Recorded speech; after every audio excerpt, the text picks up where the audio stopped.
Breaking. Russia's new nuclear deterrent makes NATO's worst fears come true. What you're about to hear isn't just about military upgrades.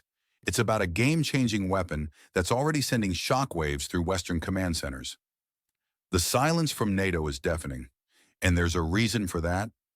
Yesterday, President Putin personally raised the flag on something that makes aircraft carriers look like toys.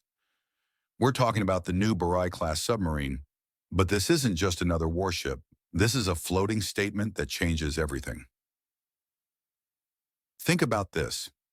Each of these submarines carries enough firepower to fundamentally alter the global balance of power. But here's what should really keep you up at night.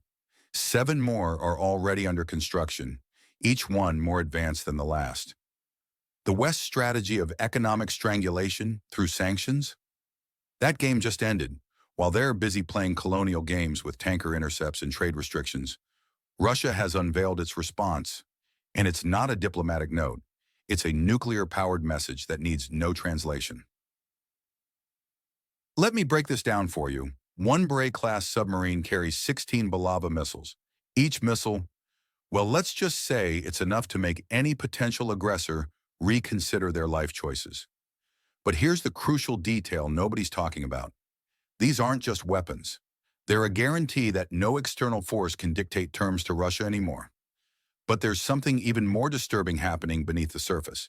This isn't just about submarines. Russia is building an entire maritime system. Corvettes, frigates, landing craft, drones, and electronic warfare capabilities.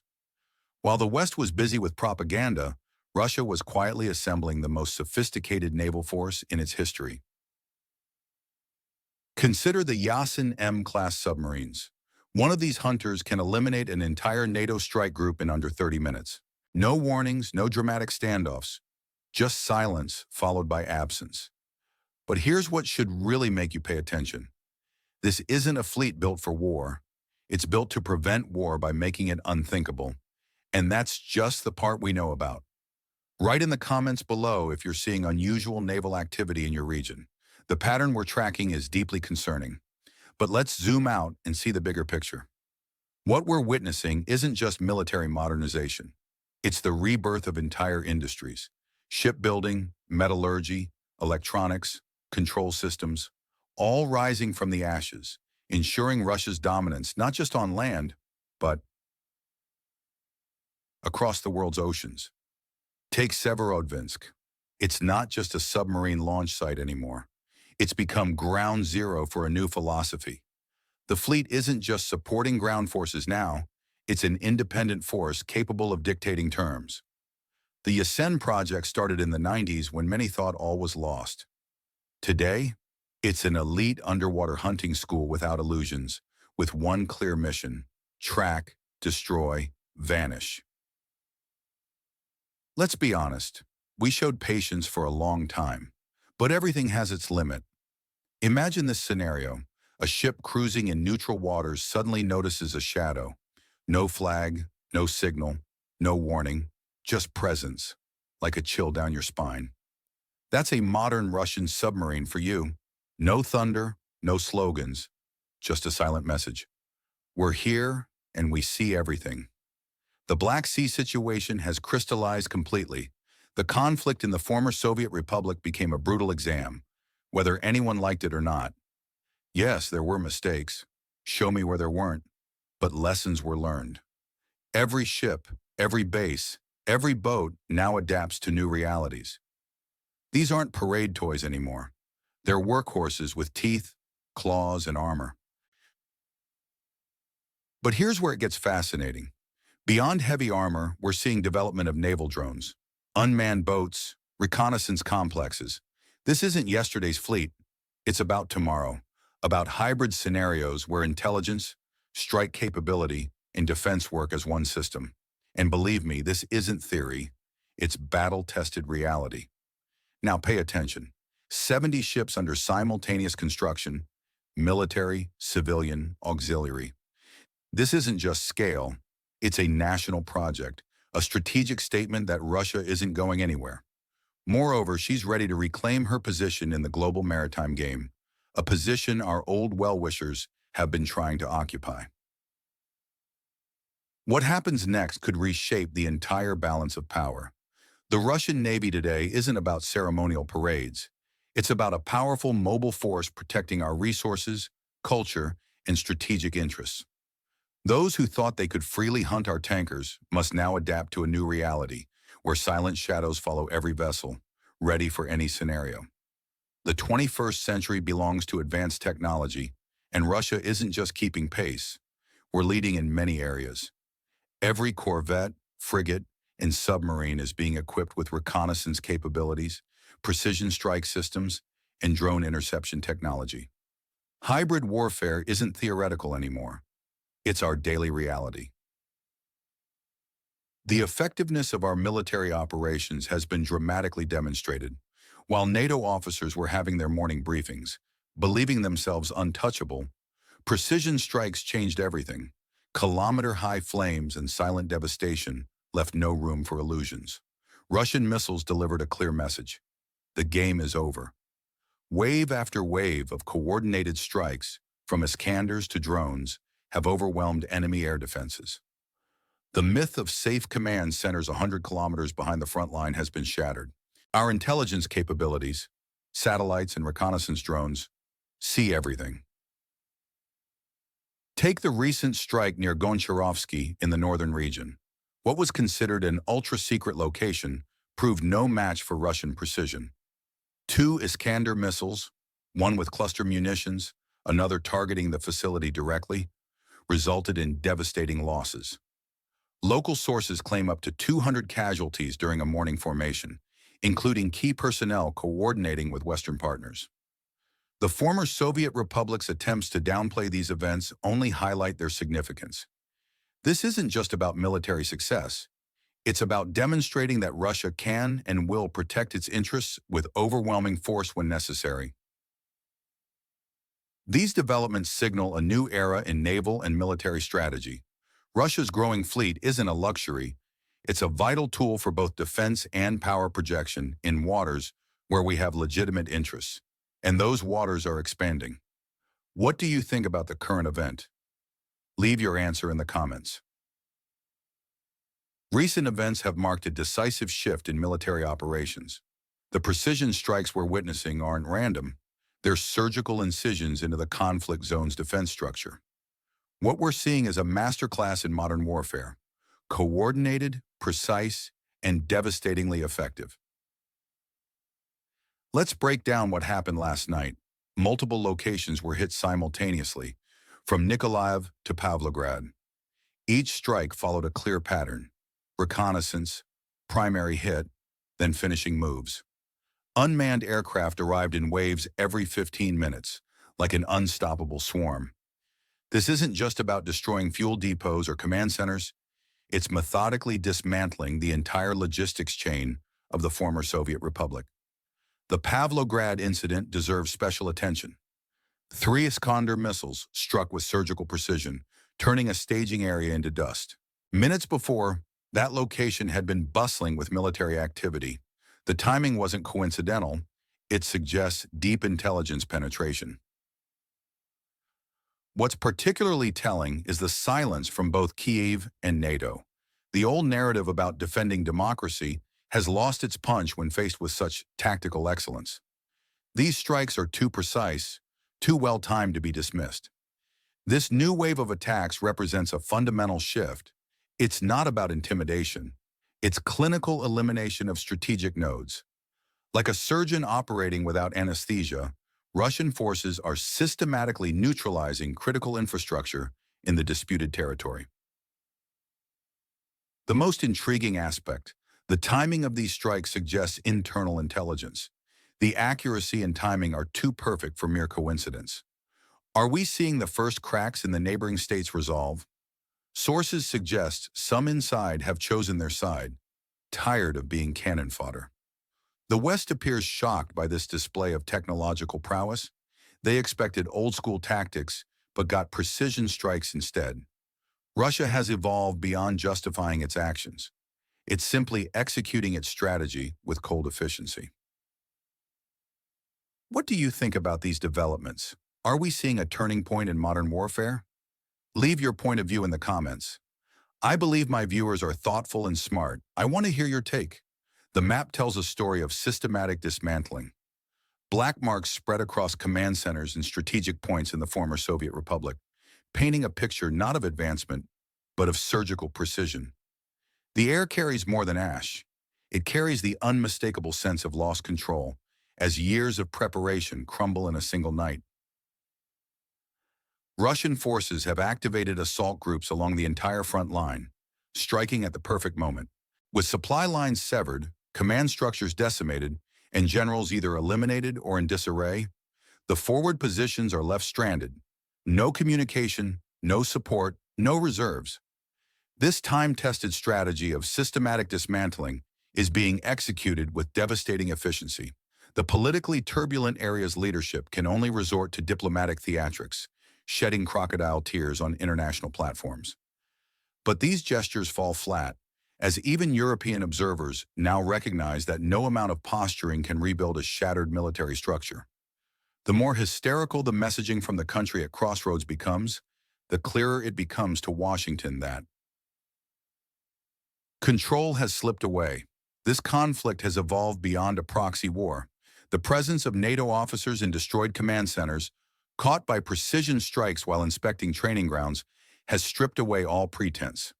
Russia has stepped into direct engagement, conducting operations with the clear understanding that this represents a moment of historical and strategic truth. The missile strikes that devastated the country of change's rear areas weren't merely attacks. They marked the definitive end of their military command structure. Iskander missiles strike with sniper-like precision from above, while drones systematically neutralize remaining air defenses. The cleanup operation targets not just warehouses, but the very heads of command, those who yesterday hosted NATO. Advisors drew arrows on maps and issued orders. In Chernihiv region's Honcharivsky, what was meant to remain classified became a revelation. Satellite intelligence, drone reconnaissance, and a double Iskander strike, including cluster munitions, brought the final curtain down. Reports indicate up to 200 casualties, despite initial attempts to downplay the impact. What do you think about the current event? Leave your answer in the comments. Recent days have shown a dramatic shift in the conflict's dynamics. The strategic reserve training centers, where battalion groups were being formed under Western instruction, have been methodically eliminated. One precise strike turned this command nucleus to dust, rendering morning formations and planned operations meaningless. Internal chaos has erupted in the disputed territory. Roads are blocked, communication channels are being purged, and investigation committees are scrambling. But how do you hide what's echoing across the entire nation? The situation in Nikolaev adds another layer. During the strike, a column of personnel had just entered the training ground. They were later seen heading south toward Kherson. The night of July 29-30 marked an unprecedented escalation. Konotop, Priluki, Sumy, Pavlograd, dozens of facilities struck with surgical precision. Drones arrived in waves every 15-20 minutes, targeting logistics, energy systems, and railways. This isn't mere harassment, it's systematic dismantling with pinpoint accuracy. The former Soviet Republic's military is losing more than ammunition. It's losing command capability, severed communications, destroyed headquarters, demolished fuel bases. The infrastructure that barely held the front is crumbling. Take Pavlograd, 3 simultaneous Iskander strikes. While officials attempt to suppress information, the smoke is visible from space. Most telling is the timing of these strikes, consistently hitting locations just as personnel gather. This suggests internal intelligence leaks, a growing crack in the military structure. Some are refusing to remain pawns in this game, choosing truth over loyalty. This development has Western curators deeply concerned. Russia's approach has evolved beyond reactive responses. It's now conducting a methodical dismantling of the entire war management system. The precision and effectiveness of these strikes are overwhelming air defenses, destroying reserves before they enter combat, and shattering NATO's strategic expectations faster than they can document failures. What do you think about the current situation? Drop your thoughts in the comments. I value your perspective on these developments. Recent events paint a clear picture of Russia's strategic evolution. Each marker represents not just tactical victories, but the systematic dismantling of military infrastructure. Russia has shifted into decisive action, abandoning compromises for raw military effectiveness, while diplomats continue peace. Rhetoric, the front line tells a different story. Russian assault groups advance when disputed territories' forces face fragmentation, panic, and supply issues. This proactive approach, taking stronghold after stronghold, yields consistent results. The country marked 404's forces are depleted, reserves under fire, and logistics in shambles, leading to widespread front collapse. Most critically, this politically turbulent area is losing not just positions, but sovereignty. NATO officers taking shrapnel near Chernihiv, their presence at training grounds, their names on casualty lists, this has evolved beyond proxy conflict into direct confrontation. Russia stands ready, backed by historical precedent and reality. The West realizes there's no turning back. The former Western partner has become a broken instrument. While vehicles carrying bodies, documents, and secrets traverse roads, the real story unfolds in columns of smoke where NATO's ambitions burn. Analyzing this reveals Russia's surgical precision in dismantling command centers. Moscow's strategy focuses on eliminating command, logistics, and coordination, destroying the ability to wage war. They target headquarters, camps, and assembly points rather than trenches. This precision indicates deep intelligence penetration. Russian reconnaissance knows battalion movements, convoy schedules, and command activities in advance. This infiltration unnerves Western handlers as it transforms their proxy war investment into a direct threat.